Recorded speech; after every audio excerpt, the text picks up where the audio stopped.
नमस्कार दोस्तों। हिंदी भाषा पर जो विवाद चल रहा है इसे देखकर कुछ कहने का मन किया। मैं भी एक हिंदी की टीचर हूँ।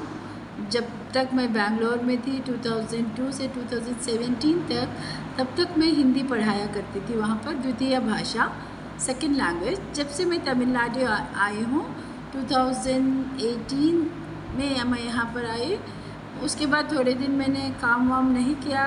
फिर जब मैंने काम शुरू किया तो मैंने तृतीय भाषा पढ़ाना यहाँ पे शुरू कर दिया, थर्ड लैंग्वेज।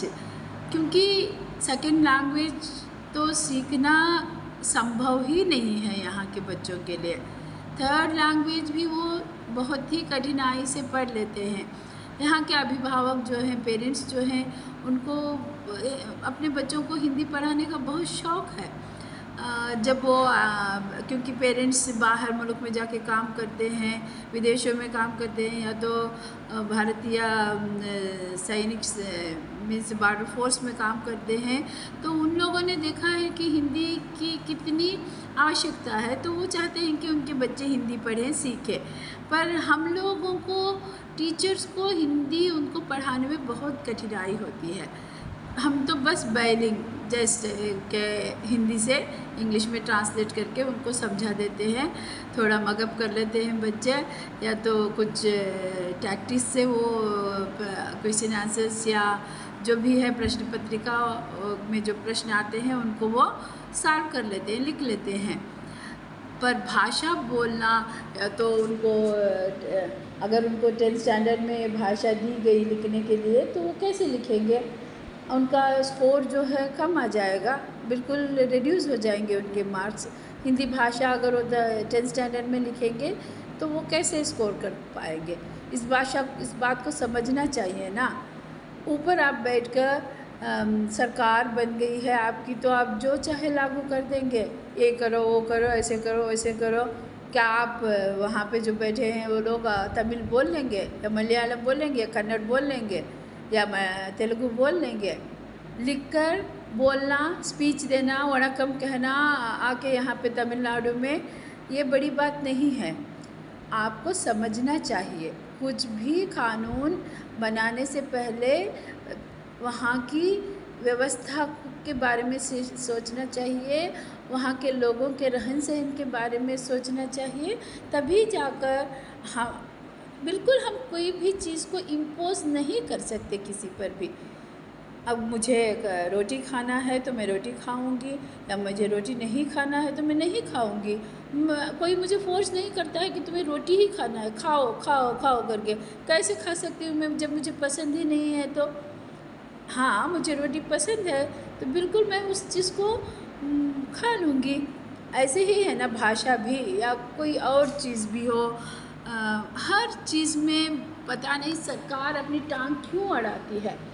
छोटे छोटे जो काम पड़े हैं उनको क्यों नहीं करती है? जाके देखें तो, छोटे गांव में आकर देखें तो सड़कें, गटर इतने गंदे हैं, गटर यहाँ के, उनको ठीक क्यों नहीं कर रहे? क्यों नहीं उसके बारे में पूछते सरकार? सेंट्रल गवर्नमेंट, स्टेट गवर्नमेंट को क्यों नहीं पूछती है कि गटर क्यों नहीं बनाए, पानी की व्यवस्था क्यों नहीं की है, या तो टॉयलेट्स बना के क्यों नहीं गए? आज भी लोग यहाँ पर तमिलनाडु में लोग मैदानों में जाकर वहाँ पे अपना जो भी है सुबह का काम वो करके आते हैं, लेडीज़, गर्ल्स, ये सब। बहुत बुरा लगता है ये सब देखकर। इन मुद्दों पर काम क्यों नहीं कर रही है सरकार? वो सब छोड़कर आप ये करो, वो करो, ऐसे करो, वैसे करो, ये क्यों कह रहे हैं? बिल्कुल ये समझ से बाहर है। भाषा सुंदर होती है, हर एक भाषा सुंदर होती है। उसे बोलना, मैं इधर आके तमिल बोलना सीख गई हूँ। जब मैं बैंगलोर में रहती थी, कोई वहाँ पे स्कूल में तमिल भाषा या तेलुगु भाषा बोलते तो सर दर्द होने लगता था, बिल्कुल मैं सुन नहीं पाती थी। मैं स्कूल में हमेशा प्रिंसिपल से कहती कि प्लीज़ आप इन लोगों को कहिए कि स्टाफ रूम में इंग्लिश बात करें। जब इस बात को मैंने घर में डिस्कस किया, मेरी जब मम्मी थी तो उनसे मैंने बताया कि सब लोग इतना अपनी अपनी भाषा में बोलते हैं, तमिल, मलयालम, तेलुगु, बहुत सर दर्द होने लगता है। तो मेरी माँ इतनी समझदार है, उन्होंने कहा कि तुम भाषा को सीखने का प्रयास क्यों नहीं करती हो? हर एक भाषा सीखना चाहिए। तो उनकी बात सुनने के बाद मैं ध्यान देने लगी, तेलुगु थोड़ा थोड़ा मैं सीखने लगी, बोलने लगी, समझ में बिल्कुल भी आने लगी है मुझे। तेलुगु, तमिल, मलयालम, ये सारी भाषाएं बिल्कुल अच्छे से समझ में आ जाती है। थोड़ा बहुत मैं बोल भी लेती हूँ।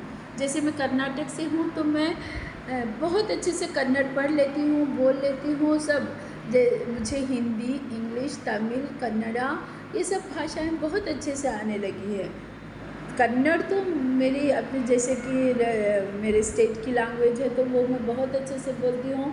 हिंदी तो मैं तो पढ़ाती हूँ तो उसे भी बोल लेती हूँ। इंग्लिश तो मैंने स्कूल में सीखा है तो that is not a problem to speak.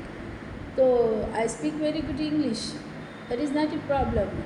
तो लैंग्वेज जो है अपनी मर्ज़ी से, अपने फ़ायदे के लिए या तो अपनी सुविधा के लिए सीखते हैं लोग। कोई इसे कैसे कह सकता है कि तुम्हें सीखना ही है, पढ़ना ही है, इसके एग्ज़ाम्स लिखना है। ऐसे एग्ज़ाम्स, बहुत सारे एग्ज़ाम्स लिखाते हैं यहाँ पे बच्चों को। ऐसे ही पता नहीं उनको हिंदी आती है या नहीं। मुझे तो बिल्कुल भी समझ से, ये मेरे समझ से परे है कि कैसे बच्चे वो प्राथमिक, माध्यमिक, ये राष्ट्रभाषा ये सब परीक्षाएं लिख लेते हैं। ऐसे भी सुना है कि सेंटर्स में वो कॉपी कर लेते हैं या टीचर्स उनको बता देते हैं, प्रश्न पत्रिका के साथ आंसर्स भी दे देते हैं उनको। तो ऐसे लिख के वो डिग्रियाँ तो ले लेते हैं, एग्ज़ाम्स की उनके सर्टिफिकेट्स तो उनको मिल जाते हैं, परंतु भाषा बिल्कुल भी नहीं आती है बच्चों को। तो सरकार को सोचना चाहिए, जो जब भी कुछ कदम उठाते तो हम साधारण लोग इस बात को समझते हैं, तो ये लोग ऐसा खेल क्यों खेलते हैं? क्या इनकी समझ में ये सब आता नहीं?